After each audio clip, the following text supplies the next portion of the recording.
ہمیں چاہیے کہ ہم ان لمحات کے لیے فکر مند ہو جائیں کہ ہم اپنا ایمان کیسے بچا کے لے جائیں گے۔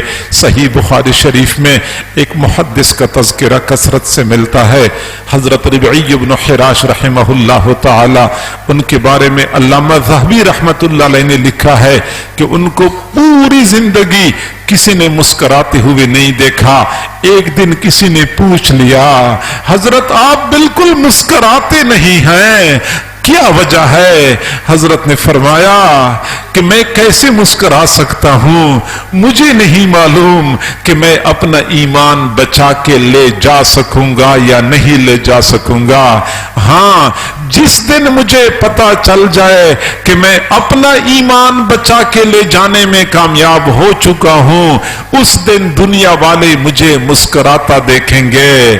علامہ ذہبی رحمت اللہ علیہ فرماتے ہیں ان کو پوری زندگی کسی نے مسکراتے ہوئے نہیں دیکھا، لیکن موت کے بعد جب ان کو غسل دینے والے غسل دے رہے تھے، وہ غسل کے تختے پہ مسلسل مسکرا رہے تھے اور دنیا والوں کو پیغام دے رہے تھے کہ میں اپنا ایمان بچا کے لے جانے میں کامیاب ہو چکا ہوں۔ ہمارے اکابر موت کے لمحات میں اپنا ایمان بچانے کے لیے فکر مند ہوتے تھے۔ ہمیں چاہیے کہ ہم بھی فکر کریں ہم اپنا ایمان کیسے بچا کے لے جائیں گے۔ میرے بھائیوں، 3 اعمال ایسے ہیں اگر ہم اہتمام کریں گے تو ان اعمال کی بدولت ہم اپنا ایمان بچا کے لے جانے میں کامیاب ہو جائیں گے۔ پہلا عمل، ایمان ہمیں ملا ہے اللہ کے فضل سے۔ ایمان ہمیں ہماری قابلیت کی وجہ سے نہیں ملا ہے، ہمیں ہماری سمجھداری اور دانائی کی وجہ سے نہیں ملا ہے۔ ایمان ملا ہے اللہ کے فضل سے، اور ہمارا ایمان بچے گا تو اللہ کے فضل سے بچے گا۔ بچے گا وہی جس کو اللہ بچا لے۔ قابلیت کی بدولت بندہ نہیں بچ سکتا، یہ علم بندے کو نہیں بچا سکتا، سمجھداری اور دانائی بندے کو نہیں بچا سکتی۔ بچے گا صرف وہی جس کو اللہ بچائے۔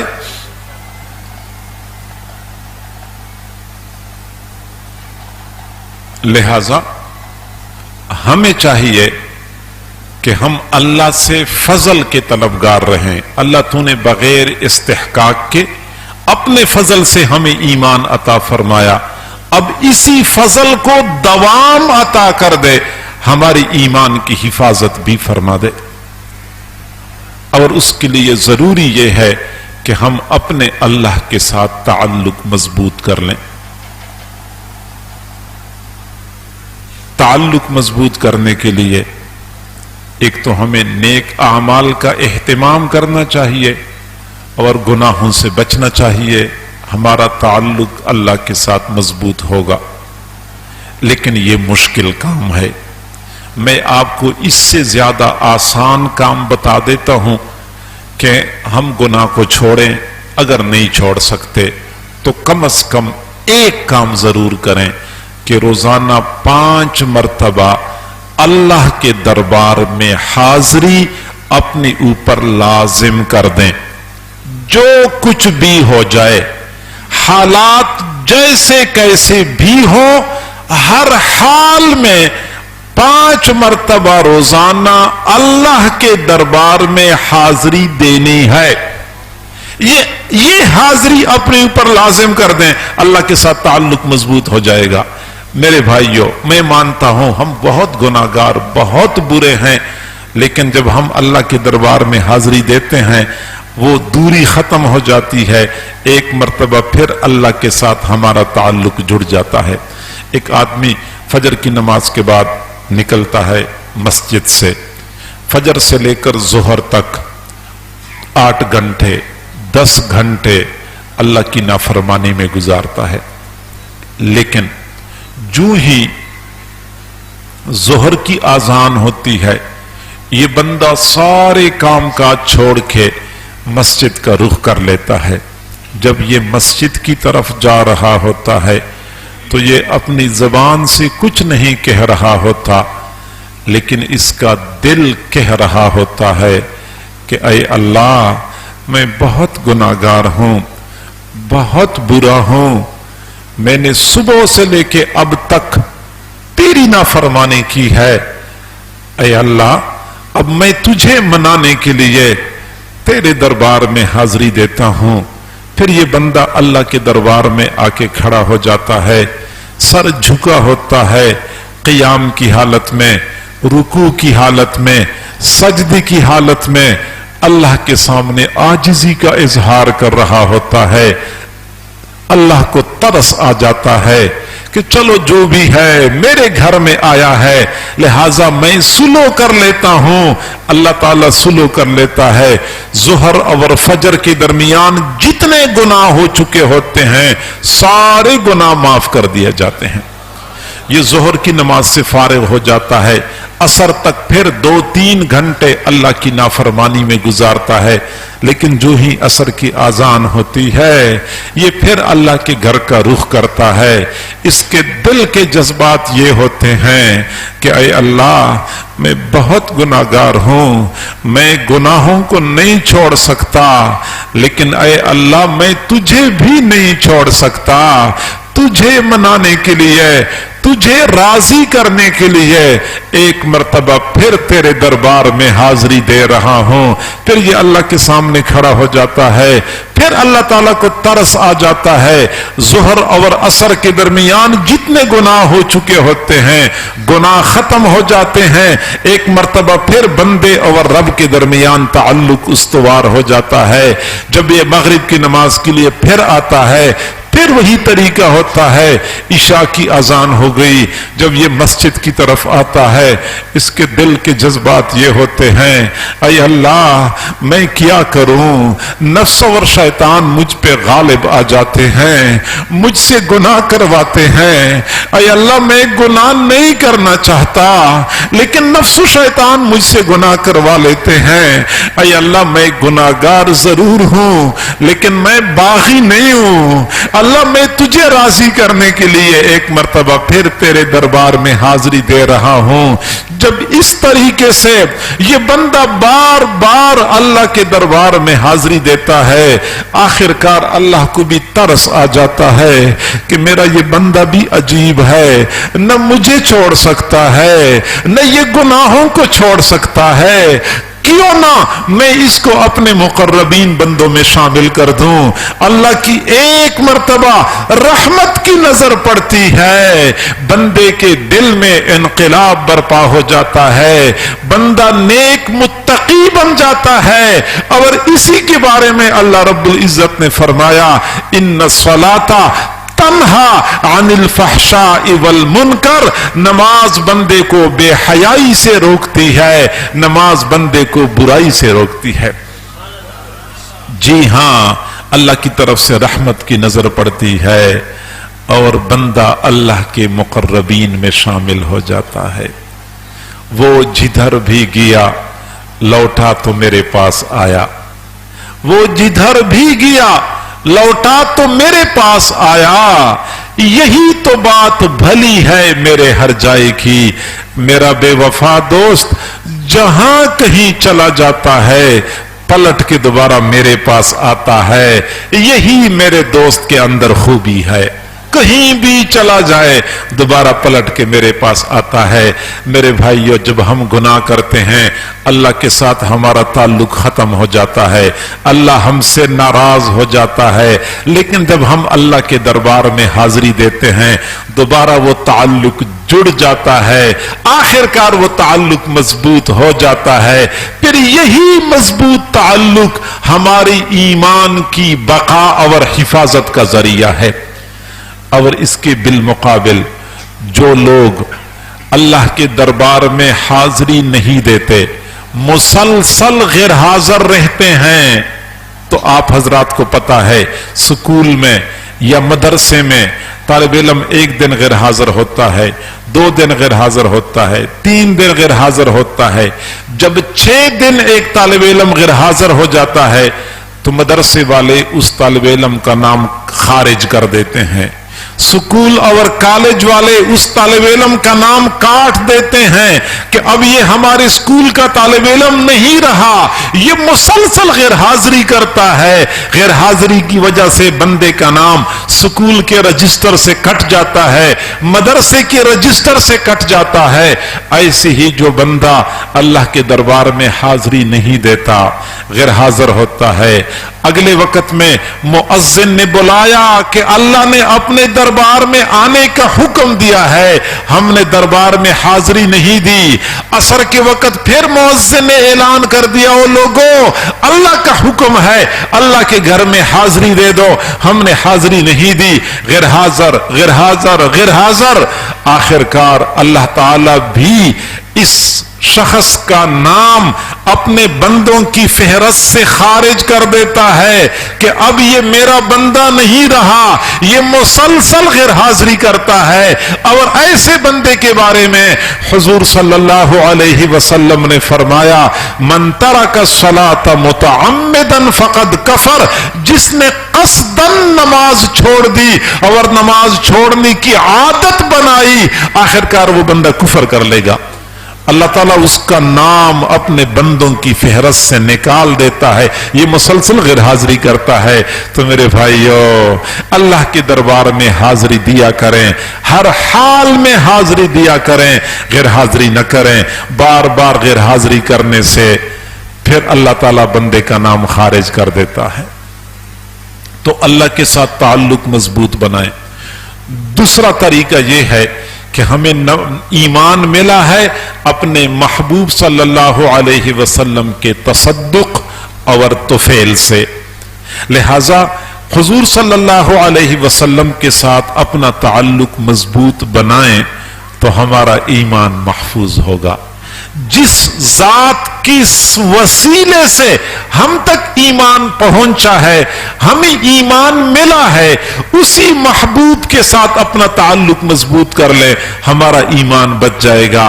اور اس کے لیے ہمیں دو کام کرنے ہوں گے، ایک تو یہ کہ سنتوں کی اتباع کرے، ایک ایک سنت پہ مرنے مٹنے والے بن جائیں، سر کے بالوں سے لے کر پاؤں کے ناخنوں تک اپنے آپ کو سنتوں سے آراستہوں پہ راستہ کر لیں، ہمارا ایمان بچ جائے گا۔ وجہ کیا ہے؟ اللہ رب العزت نے قرآن پاک میں ارشاد فرمایا، قل ان کنتم تحبون اللہ فاتبعونی یحببکم اللہ۔ محبوب آپ ان لوگوں کو کہہ دیجئے کہ اگر تم لوگ اللہ سے محبت کرتے ہو تو تم میری اتباع کرو، اللہ تم سے محبت کرے گا۔ تو جو بندہ رسول اللہ کی اتباع کرتا ہے تو اللہ اس سے محبت کرتا ہے، اور جس سے اللہ محبت کرے تو اس کا ایمان محفوظ ہو جاتا ہے۔ تو سنتوں کی اتباع کی بدولت ہم اللہ کے محبوب لوگوں میں شامل ہو جاتے ہیں، لہذا ہمیں چاہیے کہ ہم سنتوں کی اتباع کریں۔ کئی مرتبہ ہمارے دوست احباب کہتے ہیں کہ دل میں رسول اللہ کی محبت ہونی چاہیے، اور یہ ظاہری صورت رسول اللہ کی طرح بنانے کی کوئی ضرورت نہیں ہے، ظاہری نقالی کا کوئی فائدہ نہیں ہے، بس دل میں رسول اللہ کی محبت ہونی چاہیے۔ میرے بھائیوں، میں تو عرض کروں گا کہ دل میں بھی اللہ کے رسول کی محبت ہونی چاہیے، لیکن اس کے ساتھ ساتھ ہمارے ظاہر میں بھی رسول اللہ کی اتباع کی جھلک نظر آنی چاہیے، تاکہ محبت کا اظہار تو ہو، لہذا رسول اللہ کی سنتوں کی پیروی کریں۔ یہ ظاہری نقالی کئی مرتبہ بندے پر سعادت کے دروازے کھول دیتی ہے۔ حضور صلی اللہ علیہ وسلم غزوہ حنین سے مکہ مکرمہ کی طرف واپس تشریف لا رہے تھے، ایک بستی کے قریب پڑاؤ ڈالا، بستی غیر مسلموں کی تھی، حضرت بلال نے آذان دینی شروع کر دی، قریب میں غیر مسلموں کے بچے کھیل رہے تھے انہوں نے حضرت بلال کی آذان کی نقل اتارنی شروع کر دی. حضور صلی اللہ علیہ وسلم نے بچوں کو بلایا. بچے ڈر کے مارے بھاگ گئے. ایک بچہ قدرے بڑا تھا, اس کا نام ابو محذورہ تھا. اس نے بھاگنا مناسب نہیں سمجھا, قریب آیا. میرے محبوب صلی اللہ علیہ وسلم نے پوچھا کیا پڑھ رہے تھے؟ بچے نے کہا جیسے کلمات وہ پڑھ رہا تھا ایسے کلمات میں پڑھ رہا تھا. اچھا کس طرح پڑھ رہے تھے؟ اب بچے نے کلمات پڑھنے شروع کر دیے. اللہ اکبر اللہ اکبر اللہ اکبر اللہ اکبر اشہد اللہ الہ الا اللہ اشہد اللہ الہ الا اللہ اشہد ان محمد الرسول اللہ اشہد ان محمد الرسول اللہ. جب یہ کلمات کہے تو آپ صلی اللہ علیہ وسلم نے فرمایا اب جائیں اپنا کام کریں. بچے نے کہا اب میں کہاں جا سکتا ہوں, اب تو میں نے جن کا کلمہ پڑھا ہے انہی کے ساتھ جاؤں گا. نقل اتار رہے تھے, اصل میں تو وہ کلمہ نہیں پڑھ رہے تھے لیکن اللہ نے نقل کو اصل میں تبدیل کر دیا. ہاں جن کا کلمہ پڑھا ہے ان کے ساتھ جاؤں گا. حضور صلی اللہ علیہ وسلم نے حضرت ابو محذورہ کو اپنے ساتھ لیا. مکہ مکرمہ آئے. مکہ مکرمہ میں مسجد حرام میں ایک مؤذن کی ضرورت تھی. حضور صلی اللہ علیہ وسلم کی نگاہ انتخاب حضرت ابو محذورہ پہ پڑ گئی. ان کو مسجد حرام کا مؤذن بنا دیا. وہ ابو محذورہ جس نے حضرت بلال کی آذان کی نقل اتاری تھی, مسلسل 60 سال تک مسجد حرام میں آذانیں دیتے رہے. اللہ تعالیٰ نقل کو اصل میں تبدیل کر دیتا ہے. یہ ظاہری نقالی ہم پر سعادت کے دروازے کھول دیتی ہے. تو رسول اللہ سے اپنا تعلق مضبوط کرنے کے لیے ایک تو سنتوں کی اتباع کریں, دوسرا درود شریف کی کثرت کریں. درود شریف کی کثرت کی وجہ سے رسول اللہ کے ساتھ ہمارا تعلق مضبوط ہو جاتا ہے. کیوں؟ ہمارا یہ عقیدہ ہے جب ہم درود شریف پڑھتے ہیں فرشتے درود شریف لیتے ہیں, حضور صلی اللہ علیہ وسلم تک پہنچاتے ہیں, عرض کرتے ہیں اے اللہ یہ فلاں کی جانب سے آپ کے لیے ہدیہ ہے. ہمارا درود ہدیے کی صورت میں رسول اللہ تک پہنچایا جاتا ہے.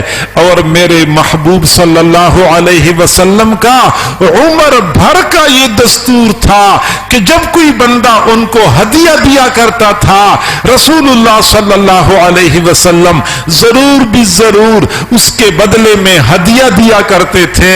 ہم اگر یہاں سے درود شریف کے ہدایا بھیجتے رہیں گے تو وہاں سے ضرور ہمارے پاس ہدایا آتے رہیں گے, لیکن وہ ہدیہ وہ اولاد کی صورت میں نہیں ہوگا, وہ مال پیسے کی صورت میں نہیں ہوگا, وہ کار کوٹھی کی صورت میں نہیں ہوگا, وہ روحانی انوارات اور تجلیات کی صورت میں ہوگا. حضور صلی اللہ علیہ وسلم کی مبارک دل سے تجلیات فیوزات آتی ہیں اس بندے کے دل میں جو درود شریف پڑھتا ہے. اس طرح ہماری طرف سے ہدایا جاتے ہیں, ادھر سے ہدایا آتے ہیں. رسول اللہ کے ساتھ ہمارا تعلق مضبوط ہوگا, ہمارا ایمان محفوظ ہو جائے گا. یہ دوسرا طریقہ ہو گیا. تیسرا یہ کہ ہمیں ایمان ملا ہے مسجد سے, ہمیں ایمان ملا ہے مدرسے سے, ہمیں ایمان سے متعارف کرایا ہے علماء نے, ہمیں اللہ سے متعارف کرایا ہے مشائخ صوفیاء نے. لہذا جس مسجد سے ہمیں ایمان ملا ہے اسی مسجد کے ساتھ تعلق مضبوط کر لیں. جس استاد نے ہمیں ایمان کے بارے میں بتایا ہے وہ مسجد کے قاری صاحب ہیں, وہ مسجد کے امام اور خطیب ہیں,